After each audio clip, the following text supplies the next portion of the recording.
ಬೆಳಗಾವಿಯಲ್ಲೂ ಭಾರೀ ಪ್ರಮಾಣದ ಮಳೆಯಾಗಿದೆ. ಬೆಳಗಾವಿ ಜಿಲ್ಲೆಯ ಯರಗಟ್ಟಿ ತಾಲೂಕಿನ ಹಾರೋಗೊಪ್ಪ ಗ್ರಾಮದಲ್ಲಿ ಧಾರಾಕಾರ ಮಳೆಯಿಂದ ರಸ್ತೆಗಳು ಸಂಪೂರ್ಣ ಜಲಾವೃತವಾಗಿದ್ದು ಜನರು ಹೈರಾಣಾಗಿದ್ದಾರೆ. ಜೋರಾಗಿ ಸುರಿದ ಮಳೆಗೆ ರಸ್ತೆಗಳು ಕೆರೆಯಂತಾಗಿವೆ. ಏಕಾಏಕಿ ಮಳೆಯಿಂದಾಗಿ ವಾಹನ ಸವಾರರು ಪರದಾಡುತ್ತಿದ್ದಾರೆ.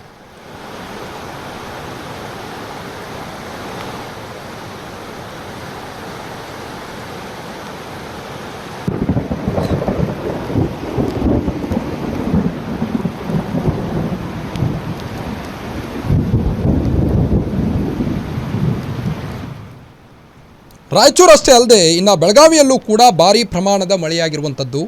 ಬೆಳಗಾವಿ ಜಿಲ್ಲೆಯ ಯರಗಟ್ಟಿ ತಾಲೂಕಿನ ಹಾರೋಗೊಪ್ಪ ಗ್ರಾಮದಲ್ಲಿ ಧಾರಾಕಾರ ಮಳೆಯಿಂದ ರಸ್ತೆಗಳು ಸಂಪೂರ್ಣ ಜಲಾವೃತವಾಗಿದೆ. ನೀವು ದೃಶ್ಯದಲ್ಲಿ ಗಮನಿಸ್ಬೋದು ಯಾವ ರೀತಿ ಬೆಳಗಾವಿಯಲ್ಲಿ ಮಳೆಯಿಂದಾಗಿ ಜಲಾವೃತಗೊಂಡಿರುವಂಥ ರಸ್ತೆಗಳು. ಜೋರಾಗಿ ಸುರಿದ ಮಳೆಗೆ ಕೆರೆಯಂತಾಗಿವೆ ರಸ್ತೆಗಳು. ಭಾರೀ ಮಳೆಗೆ ರಸ್ತೆಗಳು ಜಲಾವೃತವಾಗಿದ್ದು ಜನರು ಹೈರಾಣಾಗಿದ್ದಾರೆ. ಓಡಾಡೋಕ್ಕೂ ಕೂಡ ಪರದಾಡುವಂಥ ಪರಿಸ್ಥಿತಿ ಎದುರಾಗಿದೆ. ಈಗ ಬೆಳಗಾವಿಯಲ್ಲಿ ಏಕಾಏಕಿ ಮಳೆಯಿಂದಾಗಿ ವಾಹನ ಸವಾರರು ಪರದಾಡ್ತಿದ್ದಾರೆ.